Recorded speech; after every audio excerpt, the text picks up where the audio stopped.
So let me give you an example of what I'm talking about.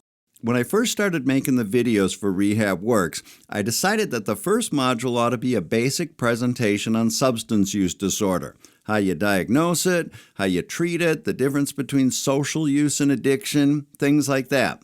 And the very first video I made, it's 3.5 minutes long, and I called it Terms of Confusion. And it goes right to the heart of the first thing that needs to happen when we start treatment, and that's making sure that everybody's on the same page as far as understanding what it is that we're treating. And it starts off by just pointing out how many terms there are that we use to refer to the different patterns of substance use.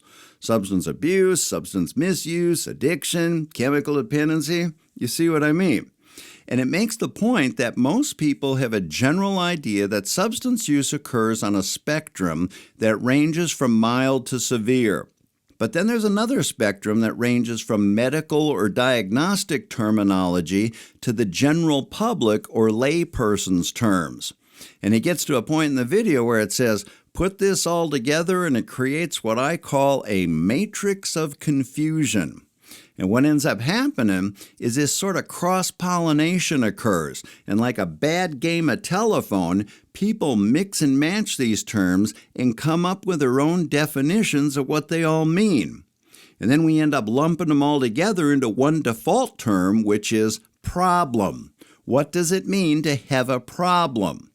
And the video closes by making the point that there's a good chance that the client's definition, the family's definition, and the clinical team's definition of what it means to have a problem are all different. So right off the bat, we see how important it is to make sure that everybody's getting on the same page with regard to understanding what the problem is. And then, as I said, the rest of the module goes into more detail about exactly what it means to have a substance use disorder. So the day that I finished the last video for that module, I was sort of excited about all these videos that I just made, and I happened to have a family session with a client that day. An 18-year-old kid, he'd been through residential treatment. I was working with him now doing his aftercare. And so he and his parents show up for this session, and because I can be sort of impulsive and spontaneous at times, I say to him, come here, I want to show you something. And we go into the big group room and we sit down, and I make him watch this whole module. So I'm getting to watch this family as they watch this new presentation that I've just put together. And as soon as we get done, the dad looks over at me and he goes, that was a punch in the gut. And I'm sort of like, huh?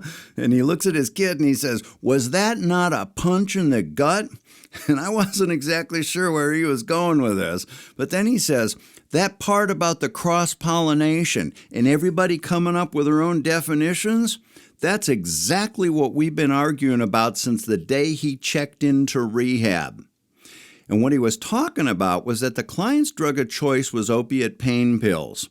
And he acknowledged the need to stop doing that. But he also smoked a heck of a lot of marijuana, but he wasn't bought in that he needed to quit that too.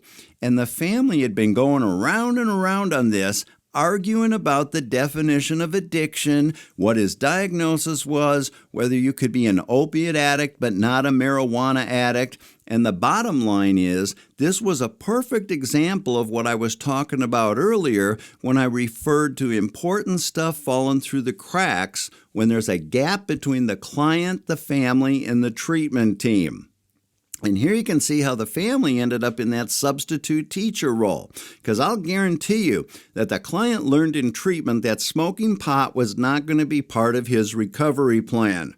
And the parents had a pretty good idea that he wasn't supposed to be doing that, but because they weren't there in treatment with him, they weren't 100% sure about how to respond when he got home and started working him over on this one.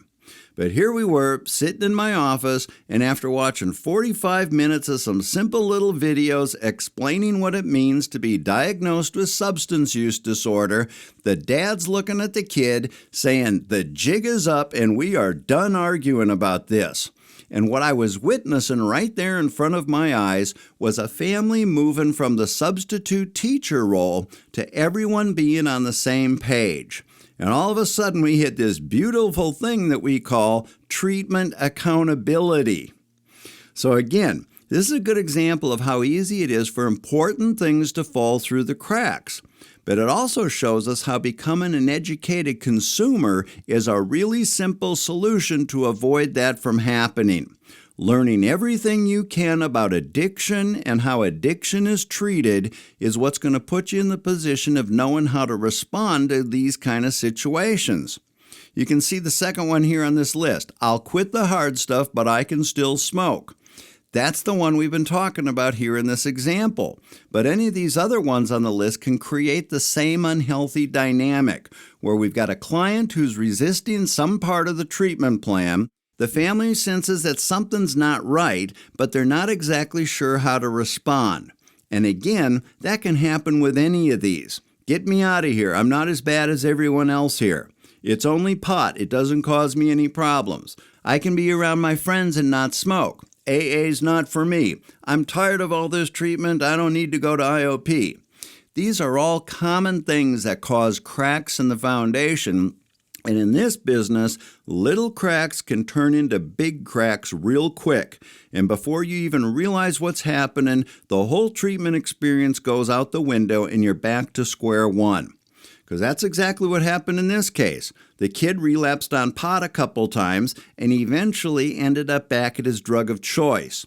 Because one of the things you're going to learn about addiction when you become an educated consumer is that when somebody relapses, it's like letting the horse out of the barn. There's no way to know how or when we're going to be able to get the horse back into the barn. We ended up having to send this guy back to residential treatment where he needed to accept the fact that smoking pot was not going to be part of his recovery plan. But the second time through treatment, I was working with the parents on this end to help reinforce what he was learning in treatment, and we ended up with a much better outcome this time.